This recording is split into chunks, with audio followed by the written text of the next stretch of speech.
everybody and welcome back to my channel. If you're new here, then my name is Sophie. I am a mum to two little boys, one who is 2.5 and one who is just 11 weeks old, or in fact he'll be 12 weeks old tomorrow, growing so fast. And I am a qualified early years teacher. I'm so glad that you're here. Thank you very much for watching.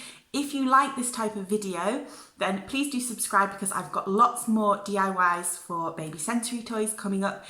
Today, however, we're going to talk about really easy DIYs that you can make for your baby using things that you have in your house.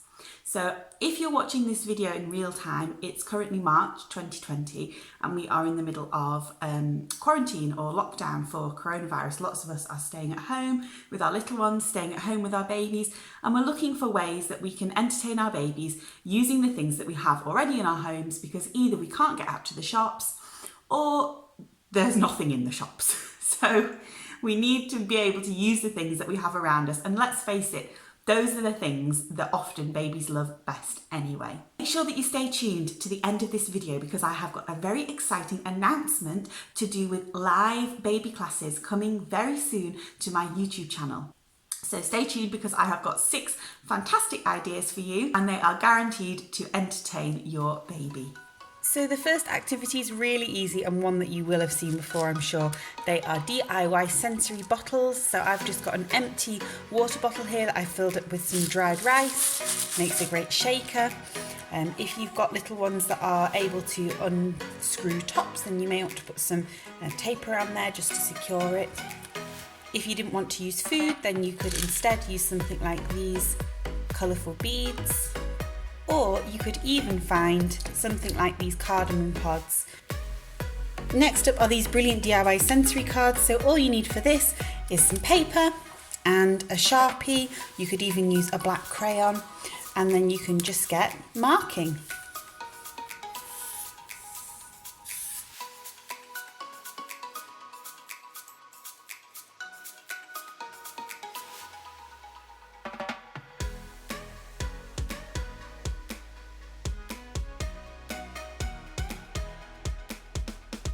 You really don't have to be any kind of artist, as you can see here, but your baby will just enjoy looking at the black and white high contrast images. You can do any simple designs that you like, or you could even draw pictures of things instead of patterns. It's really up to you. Another great idea is to use some masking tape to tape these cards down onto the floor, and then your baby can look at them while they're doing tummy time.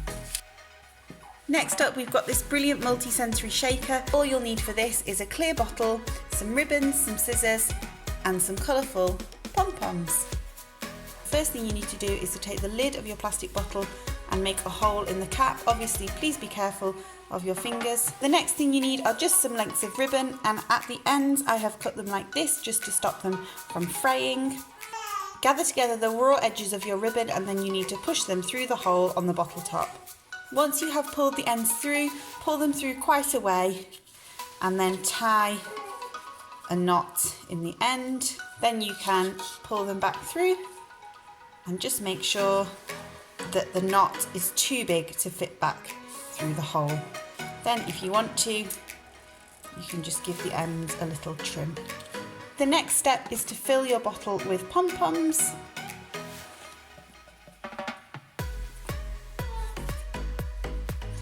And then the final step is to pop on the lid. Then you have your very own multi-sensory pom-pom and ribbon toy. Babies absolutely love this one.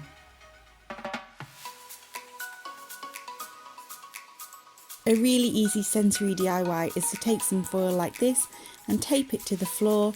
I like to use quite a big piece so that it is the size of Rupert's upper body, and that way he can get the benefit of not only looking at the reflective surface and the shiny foil, but he can also hear it crinkling as he moves around on top of it. This next activity is great for older babies, and all that you need is an empty wipes packet and some scraps of fabric. I'm just using this shiny material that we had left over. It doesn't need to be cut neatly, and then try and get one of the wipes packets that's got one of these clip lids. And then all you need to do is put the fabric into the wipes packet. leave a little bit hanging out at the end, and the aim of the game for babies is to grab onto the fabric and pull it out of the packet. Slightly older babies, I'm sure, will then have lots of fun pushing the fabric back into the packet as well.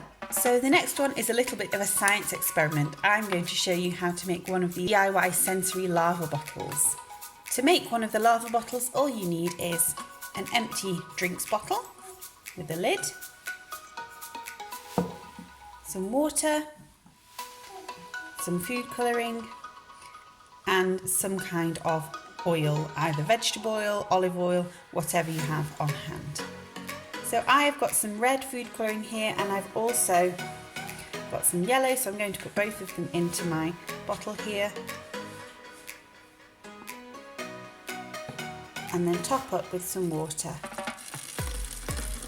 Next you need to add some oil, a good few glugs, and you'll see that you've got the desired effect when it starts to make bubbles. And when you've added your oil, your water and your food colouring, put your bottle next to the light, you will be able to see all the lovely bubbles. Thank you very much for watching, everybody. I do hope that you enjoyed those DIYs and that you found them useful and they've given you some inspiration for things that you can do at home for your baby, whether you do one of them or whether you do all of them. Which one was your favourite? Leave me a comment below and let me know. I think that my favourite was the bottle with the ribbons and the pom-poms, because it can be used in so many different ways and my little boy absolutely loves it. So at the beginning of the video, I promised to talk to you about live baby classes that are going to be starting on my channel next week on Wednesday, and they're going to happen every week at 11 AM for the foreseeable future while we're all stuck indoors. So what my plan is to broadcast obviously a live video on YouTube with a 30-minute baby class that you can join in with in real time with your baby, and I'll have my baby, or potentially if he's sleeping sometimes I might have to use a substitute doll, but I'm hoping that I'll always have my baby as well. And we can play along together and we can do a class together. I used to run baby and toddler classes, so it's something that I'm used to, and I've got lots and lots of fun ideas for different songs, different dances, different games that we can play with our babies. And the best thing is that you can sing and you can dance and nobody can see you, so you don't even have that social pressure sometimes that you feel in a baby class where you maybe feel a little bit silly singing out loud. We can really go to town with letting our babies have the very best experience. So if you want to get involved, then make sure that you are subscribed to this channel, that you have the notifications turned on, because then when the video goes live, you'll get a little ping up on your phone screen to tell you that I have gone live, to remind you. But if you can't make the lives, if you're not in the UK, then I'm going to save all the videos on a playlist on my channel, so you'll be able to watch them whenever you like. And even if you do make the live, you can then go back and rewatch. You can do it every day if you like. I will be posting more information up on my Facebook page and my Instagram account. The links to those are down below, along with a little short list of props to gather up before the session starts on Wednesday. So I look forward to seeing you then. I do hope that you can join us. And have a great day, everybody. Sending lots of love to you all. Bye-bye.